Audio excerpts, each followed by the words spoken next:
start with Christian. Can you give us a little background on the context? Who are the bottom of the pyramid and why are they important to the rest of us? Yeah, absolutely, with pleasure. Do you want me to? Yeah. Well, good evening, everyone. Great pleasure to be with you. Thanks a lot for the invitation. Seems we have quite a few labs tonight. So, so I'm from the LSE's Innovation Lab. I was asked to very briefly give a bit of the context, I think, in terms of what the BOP, kind of to have a common denominator for what we talk about, and also going very briefly into the business model canvas, so that all of you here, can maybe also directly relate it to your organizations and how you can basically get the best out of the evening for yourselves. So basically, the LSE Innovation Lab is working with organizations in developing countries, particularly at the base of the pyramid, looking into how we can empower them to build sustainable business models, believing that building innovative business models is the most effective way to empower people on the ground. We do three things mainly. One is research, so we work with researchers at local universities in these contexts to create evidence-based knowledge. So knowledge which is going beyond anecdotal ideas, but rather seeing what are the success patterns, what are the failure patterns, and what can we learn in terms of comparing the different contexts. We are currently mapping that on an online map where you can see the differences, and as entrepreneurs and social entrepreneurs can see what works in your respective context. We're currently developing a mobile solution where, as a social entrepreneur in these contexts, you can then very simply go through several steps in terms of how to build the model. We're also doing teaching. We select from across the school master students who have previous experience in the field, that we train them in business modeling and then send them over to our partner organizations in developing countries. Very glad to see that some of our alumni are here, including Jamal, and some of our students. It's always great to see the kind of vivid passion. And also, third thing we're doing is workshops, usually pro bono on the ground with social entrepreneurs, to support them directly with their models, and particularly focus on the train-the-trainers model in terms of working with people who are usually multipliers in their respective communities. We focus mostly on Africa and Asia, and work with different multinationals, entrepreneurs and social entrepreneurs. Those of you who are in these contexts, I guess quite a few of you might go back to your countries. We're always happy to see if there are ways we can support in terms of either evidence-based knowledge or working with you on the ground. So please do feel free to come afterwards. In terms of the context, what we talk about tonight, most of you might be very, very familiar with it, so I will cut that very, very short.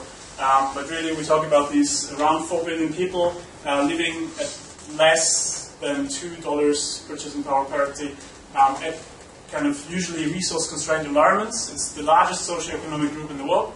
And the BOP1, you just mentioned, Prahlad, was really this idea to see the poor no more as victims, but rather as consumers. So to understand it as a new market coming up, it is usually focusing on listening first and then developing products and services that cater to that market. And that was the old-fashioned model. It got a lot of critique because it's obviously looking at poor people more as consumers than as people who can actually create or can actually develop.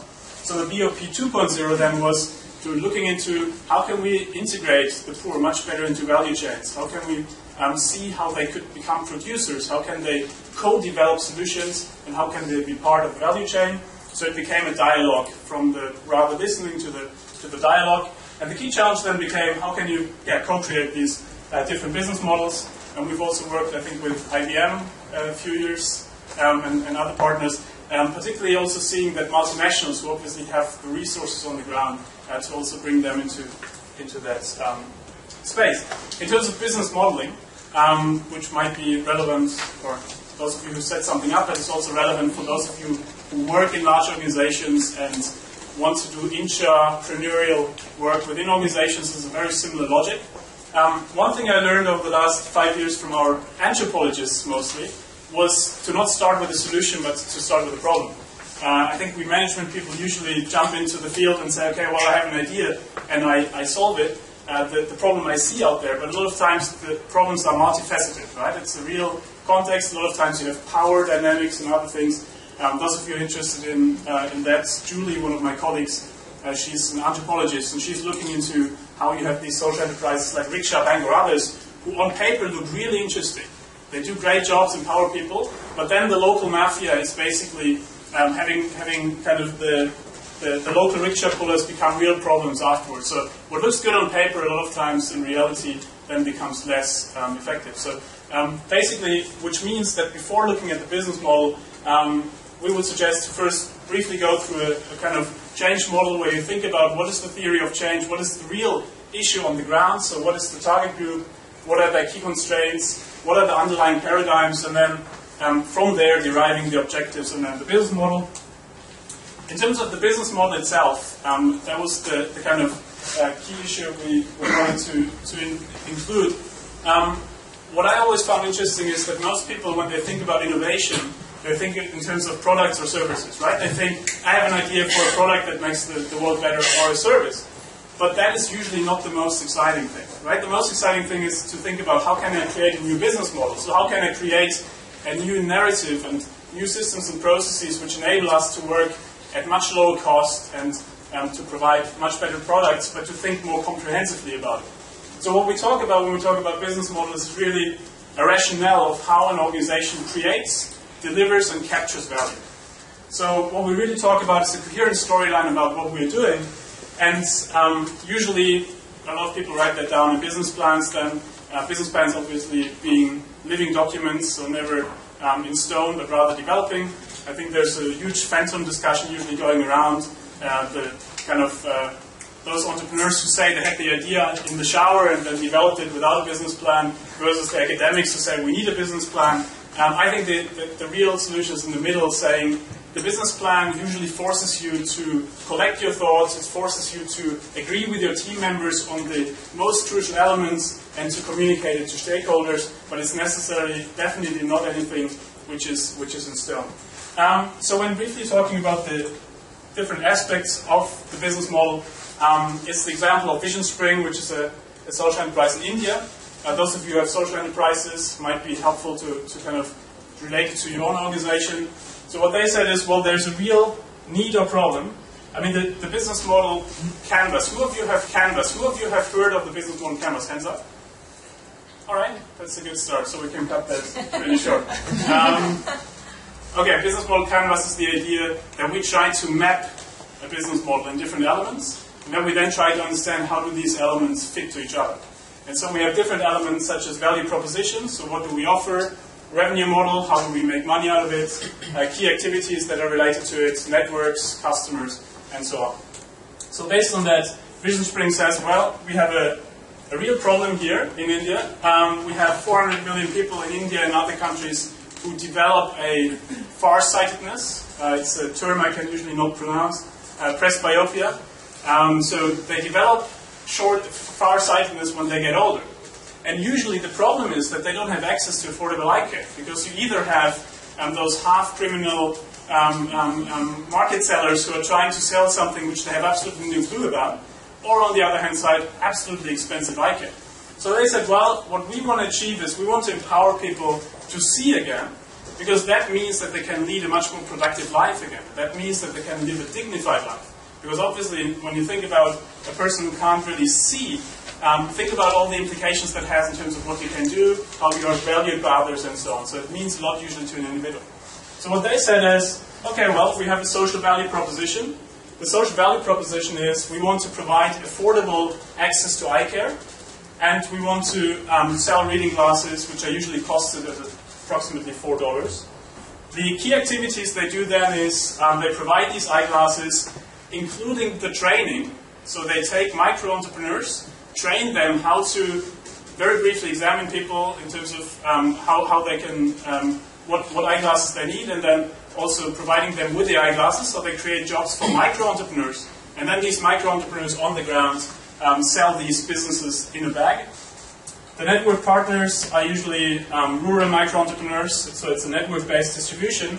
Those of you who want to venture in these BOP contexts, you will see that a lot of times, I mean, Grameen pioneered that a few decades ago, this whole idea of how can you leverage networks that already exist versus coming from the outside and just kind of putting something in place. So usually what Vision Spring also does is trying to leverage local communities. In terms of revenue streams, they usually make their money via the packages.